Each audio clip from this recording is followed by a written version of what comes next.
السلام عليكم ورحمة الله وبركاته. ازيكم عاملين ايه؟ يا رب تكونوا بخير. رجعت لكم النهاردة في فيديو جديد. عايزاكي تضغطي لي لايك للفيديو ده لو عجبك، ولو لسه اول مرة بتشوفي قناتي حباكي تنوريني بالاشتراك في القناة عشان تشوفي كل الفيديوهات اللي انا بنزلها. طبعا هبتدي معاكم النهاردة الفيديو بالفطار.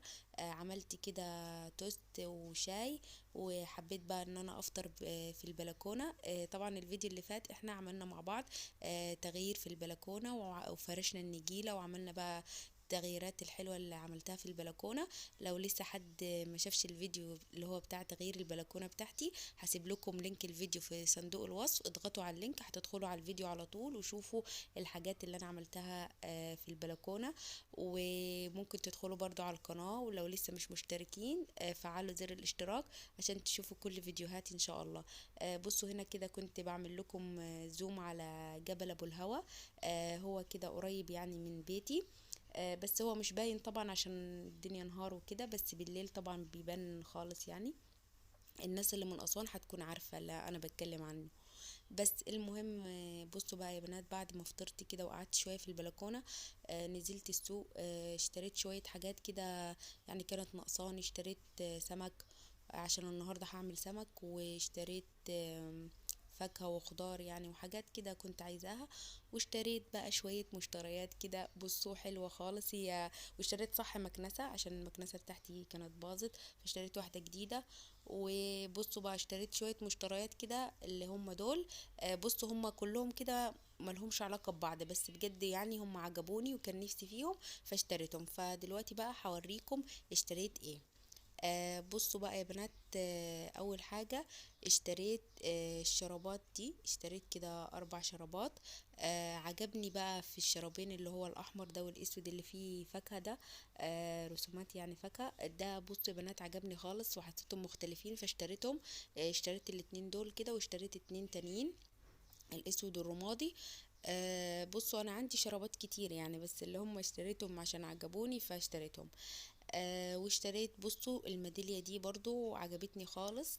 وحسيتها كده حلوة يعني فروحت اشتريتها. انا كنت اصلا عايزة ميدالية للمفاتيح بتاعتي، فاشتريت دي.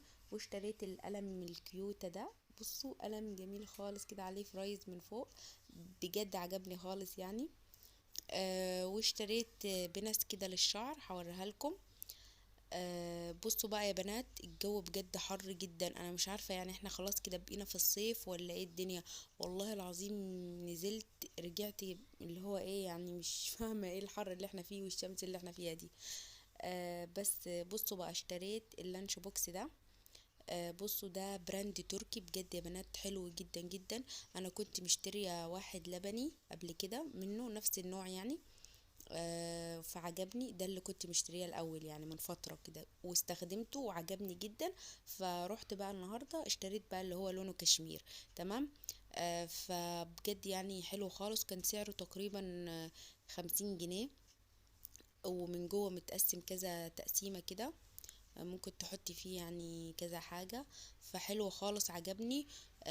زي ما قلت لكم انا كنت مشتريه اللبني ده الاول، وبعد ما استخدمته وعجبني ولقيته عملي كده ومش بياخد مكان فجبت اللي هو الكشمير ده. وبصوا الكوبايه العسل دي، هي دي كوبايه سيليكون يا بنات اللي هي بتتفتح وتتقفل دي كده بتتلم يعني، ممكن تاخديها معاكي في الشنطه انتي وخارجه. انا كنت مشتريه برضو دي اللي هي المفتوحة دي كنت مشتريها الأول. فلما لقيتها ان هي بجد عملية معايا وباخدها معايا في الشنطة كده انا وطالعة، خصوصا يعني لو معاكي مثلا بيبي او كده بتنفع خالص يعني. فروحت اشتريت واحدة تانية برضو النهاردة عشان لقيتها بجد عملية يعني وحلوة ومش بتاخد اي مكان، وكمان ممكن تعلقيها في الشنطة كده. هي ليها كده زي فتحة كده صغنونة، ممكن تعلقيها برضو في الشنطة وبتتلم بسهولة، وكمان بتتقفل بسهولة وتتفتح بسهولة يعني حلوة جدا وعملية جدا. بس فاشتريت بقى اللي هما الحاجات دي اللي انا بوريها لكم. هي ممكن يعني تبان ان هي حاجات تافهة، بس يعني انا كان نفسي فيها وهستخدمها يعني. بصوا بقى اشتريت الازازتين دول، واشتريت دي بنس الشعر، واشتريت الطبقين دول عجبوني خالص.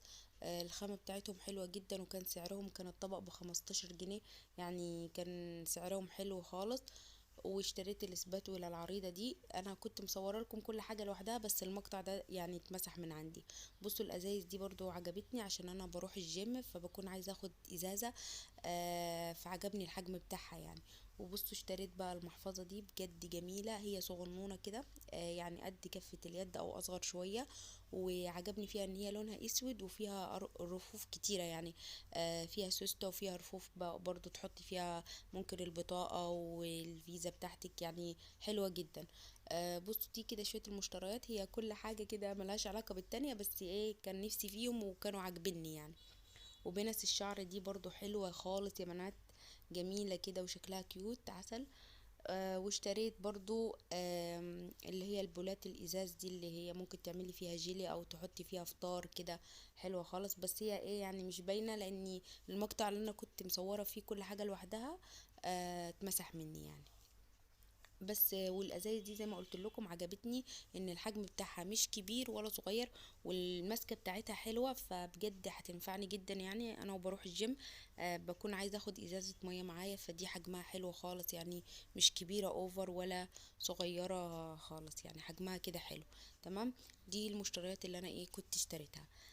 بعد كده بقى يا بنات، انا دخلت كده عملت الغدا، عملت سمك، انا كنت مشتريه سمك اصلا من السوق فعملته. بصوا بقى ما جبتش معاكم طريقتي انا وبعمل السمك وبتبله والكلام ده، عشان انا كنت منزله قبل كده فيديو على القناه مخصوص في طريقتي في عمل السمك، فهسيب لكم برضو الفيديو ده في صندوق الوصف، اضغطوا عليه هتشوفوا بقى لو حابين تعرفوا انا بعمل السمك ازاي وطريقتي في تتبيله السمك. هي طريقه واحده بس بعمل بيها السمك، وبجد يعني تحفة خالص، ومش بحب اصلا اكل السمك غير بالطريقة دي يعني. هي الصراحة طريقة جميلة جدا يعني. بس فده كان الغدا. انا ما حبيتش بقى اطول عليكم الفيديو، فجبت لكم بقى ايه يعني الاختصار. تمام. ولو حابين تعرفوا طريقتي في عمل السمك هتلاقوا الفيديو، لينك الفيديو في صندوق الوصف. تمام. بس فعملت سلطة جنبه ورز صيادية وبس كده. بس بعدين بعد ما خلصت الغدا وكده، جبت بقى كولا وتلج بقى، اللي هو خلاص احنا في الصيف يعني، وش بجد الجو حر خالص. وبس كده، ده كان الفيديو بتاعي، هو فيديو سريع وشوية مشتريات سريعة. اتمنى ان الفيديو يكون عجبكم. ما تنسوش بقى تحطوا لي لايك لو الفيديو عجبكم، وتشتركوا في القناة، وتكتبوا لي كومنت حلو كده زيكم.